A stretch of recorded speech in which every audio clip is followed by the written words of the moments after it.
Hello! So I'm going to quickly show you how to download and install the Iris WHIZ HL7 Browser Extension. So you're going to want to come to the Open Exchange and search for the extension. You click on GitHub, that'll take you to GitHub, where you can click the green code button when it appears. There we go, it might not be green on non-dark mode, I don't know. Download the zip, find the folder on your file browser, unzip it and put it somewhere local on your PC. Once you've done that, you can come to the Manage Extensions button, enable developer mode, and then click the Load Unpacked button. Find the folder that you've just downloaded, the unzipped version, and open it, and it should open Iris WHIZ 1.9. That'll give you a completely blank Iris WHIZ. You click up on your extensions icon up here, you can pin the icon, which I have done, and now you can click on the icon and you get all the different buttons. So click the options page. First thing you want to do is scroll down, add your instances and namespaces. So your instance name will be how it appears in your tab groups. The URL is the domain name of the instance without any trailing or HTTPS, anything like that. It's just a domain. And then add your namespace. So again, the namespace name is how it appears in the tab groups, and your slug is how the namespace appears in your URL here. And then you can choose a color if you want. Inherit will just choose the same color as the instance, or you can choose a custom one. I've only got one there called custom. Cool, so I'm going to click this cross. I've chosen my color for blue. And I'm going to quickly, that's pretty much the installation and setup out of the way. All your options are up here, so you can read through those. I'm going to give a really quick and brief tutorial about all the different features, well, as many as I can manage. For a full list of features, you can either read the Open Exchange description here, where it's all formatted nicely, or I mean, I've written it in to format nicely in the Open Exchange, or there is the full README at the bottom here, which is slightly more difficult to read, so I'd probably read it on the Open Exchange if I were you. Cool. Okay, so so the first reason I decided to create this extension was to tell the difference between production and test namespaces. So the way I do that is I've made it so that the tabs will auto tab, so I'll enable auto tab here, and then sort by namespace, so they group themselves. So you can see this tab here is live, that is the instance that I've got down here, and then this tab over here is live with my namespace, so that's the instance plus the namespace. Any page that you go to on your instance that doesn't have a namespace associated with it will just go onto the regular instance tab group. These are colored based on the colors you choose down here in the color section. You can choose the default ones. I won't lie, they're not great, but then if you don't like them, you can overwrite them. So I've got blue here, and I've overwritten it here to have a nice gradient at the top. There's a really good website for this, CSS Gradient, where you can play around, and you can see here, this one I've chosen the blue line, this one I've chosen this funky color, and I've basically just used this tool here to create those gradients. Copy everything without the semicolon and not the background, so you just need this bit here, and then paste it in, and you can choose all your different colors. So these will all take normal CSS values, so hex codes or RGBs or normal color words. And that's the basics of the colors. You can overwrite on the namespace if you want to. The auto tabbing basically works whenever you go to a page, it will assess the URL and say, does it need to be in this tab group or not? So if I come out of my namespace and I go into interop, that's not a namespace I've set up, so it will go over here into the live instance. As soon as it loads, been a bit slow, there we go. So it's gone into the live instance for me. And it's just pretty much automatic like that. And you see as I've come out of my namespace, the header color has changed. And it's up to you how you want to organize those. I like to have the little bar of blue at the top, or whichever color denoting live or test. Okay, that's the namespace colors. Let's have a look at some of the message features. So what we've got here is a normal production configuration. First thing you can see, you've got this active production category search. You click that button, it'll look through all your currently active productions, and it will list out the categories you've got, and then you can search through them by clicking this drop down. It's been very slow today. Clicking third party one, and then it will open up all the productions that have that third party one category. So you can see it's got this one, it's already chosen category here, third party one.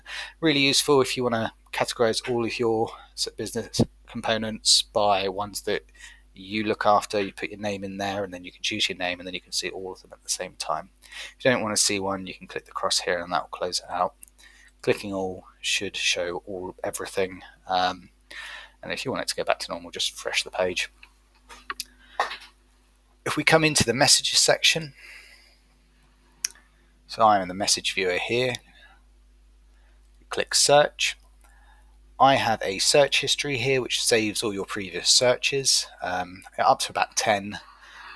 Just so you can, if you've been doing something in one instance and you want to see, oh, what was I searching in that instance, or if you want to quickly add something that you were searching earlier, you come in here, hover over the rule. It doesn't work with all of the rules. I've only programmed it for a few types, but most of your normal ones.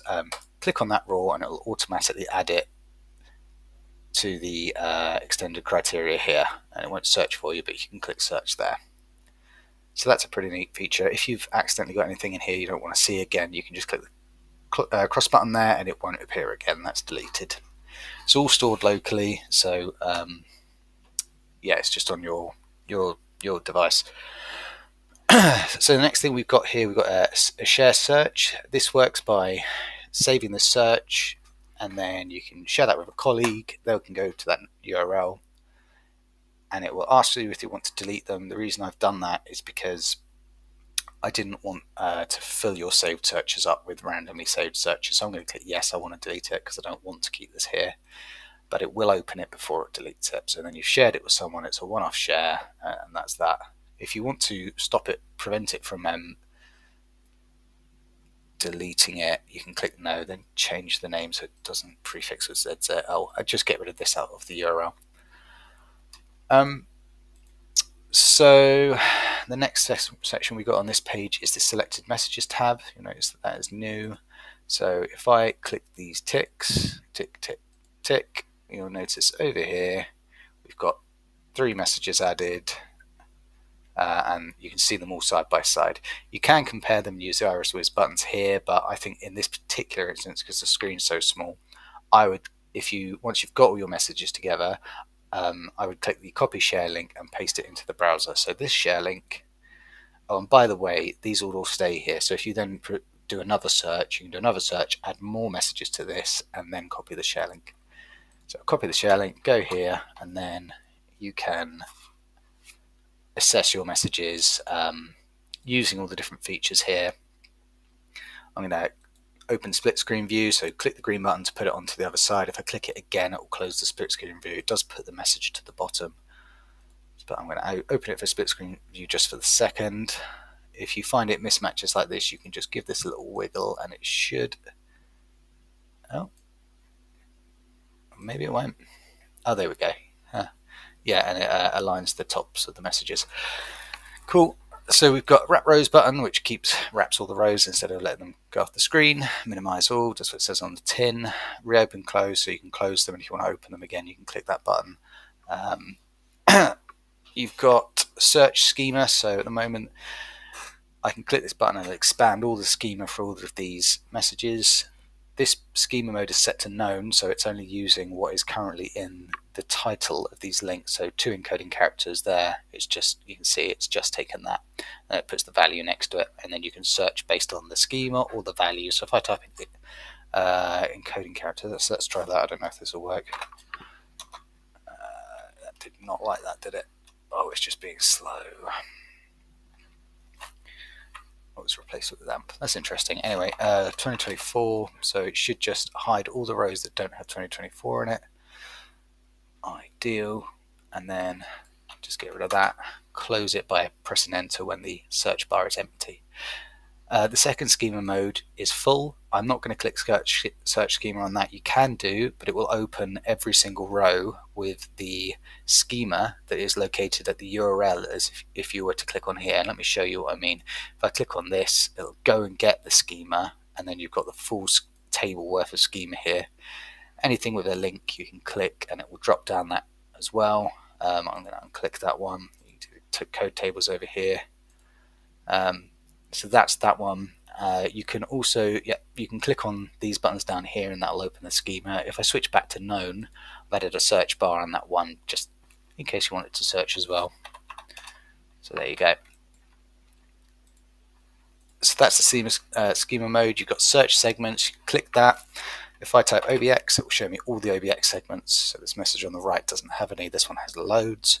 It'll also, you can do an opposite search where you exclude any, where you only show the OBX segments that match. So if I /OBX/ I can do 3, and it's all the OBX segments with a 3 in it, or 151570, which is respiration rate. You can see it's got all the OBX segments with respiration rate, and I can still see all the other segments. Again, empty and enter to close. I can import messages from another tab. I won't do that right now, I'll do that in a second. Enable text compare, so this loops through all the different available segments. If you click the show legend, you can see what it actually does based on the different colors. So the segment name mismatches on the segment, and then you can look at individual items and it will compare. I've got a lot of messages on this and my computer's for some reason is running quite slow, so it's been a bit slower than normal. I say a lot of messages, I mean a lot of segments, but it usually is a lot quicker than that, and it will compare across messages. So if I hover over MSH over, come on you, yeah, so it compares across messages. So you can see MSH on the left is green, MSH on the right is red, and that's because the segment name matches, but the field's raw text does mismatch. Cool, I'm going to hide the legend, disable text compare, and I'm going to move on from this bit. So there we go. That is the selected messages tab. You have got all these options on the full contents page here. Again, copy the raw text of these messages. You can see that button on the individual messages on the previous page. That will just copy the raw text here, and then you can paste it where you need it. The import message, so let me just open this another message as well. Click on this one, full contents, cool. So it looks for any of these full contents pages from the message content viewer. Click it, it'll load them. Click the, oh dear, that's weird. Oh, it's because I had, no, I'm not really sure why that was. Well, click it, it'll load the message and it should bring it in. There we go. So it has imported the message and it puts it into the boxes again. So again, you can do the side-by-side comparison or not if you want to. All the same buttons apply as previously. So that is the individual message page. The other section that we've got here is if I click on the session ID for this message, it brings up the full trace tab over here. So that is, okay. So that is the full trace tab here. The full trace tab does not like testing messages and it will break this tab. So really anything that's like XML or not HL7 version 2, it will break it. So it's not going to work perfectly with those. But let me just go onto onto the user instance where I've got some messages that weren't triggered by the testing mechanism. So we go here, search, and then click on the session. That'll bring up this again. So we've got our messages here. I click full trace and this is how it's meant to show up. Again, you've got the option to side-by-side compare or not. The buttons are all here. Got a couple of different buttons here. Show related doesn't really work when there's only 2 messages, but sometimes you'll have an ADT feed which has like 20 messages on the left. If you click on a message and you can click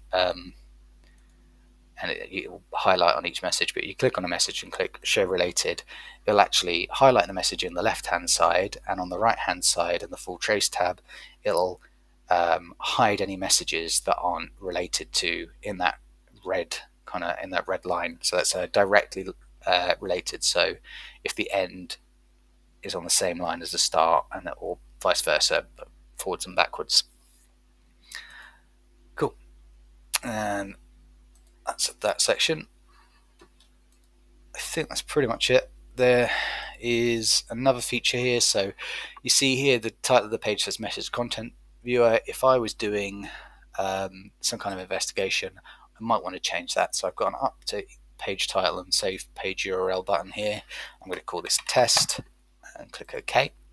That changes the name of the title of the page to test. So if you're doing any investigations, you can see that page easily. If I refresh it, it remembers that I've changed it to test, and it will change it back for me.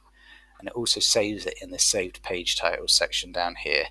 So I'm going to delete that one because I don't know if that's from my actual instance or not. You can search. Defaults to show in the last 5 pages, but if you, as soon as you search, it will start to show only the ones that match, and if you delete the search, it will show everything. I could probably work on that, but for now I would just try and keep up to date with deleting these when you don't need them anymore. Cool, that's that. It's actually quite useful, that feature, for saving things like your shared messages, where you've got like your selected messages. So where you've got a share link here, go to that, and then you can say, right, these are all the messages that I wanted to do with, I don't know, my selection. The share link will work with anyone who's got this extension, but obviously the saved messages is just on your local PC, so they won't see this title. And we've gone blank. Cool, there are a couple of more features I wanted to show you, but I don't think that's going to happen now, because last time this happened I recorded about 40 minutes of blank video. You can, on the vague hope that this is still working, I can't actually check, but if you hover over one of the message segment, message fields, blue text fields, so like OBX1 for example, right click on it and there'll be a context menu, and you can click search in message viewer.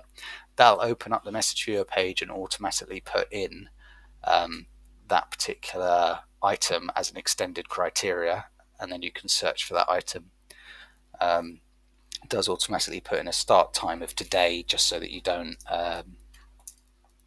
search over since the dawn of time with your messages. There is, if you go to the home page of your instance or namespace, then there's poorly business components, which you can enable in the options page, and it just overtakes the did you know section and tells you which components in your active production is queuing or disabled. So pretty useful. I think that is everything. So like I said, go to the Open Exchange, type in Iris WHIZ, find it, go to GitHub, download it, and I hope this helps with your analyst work. Thank you.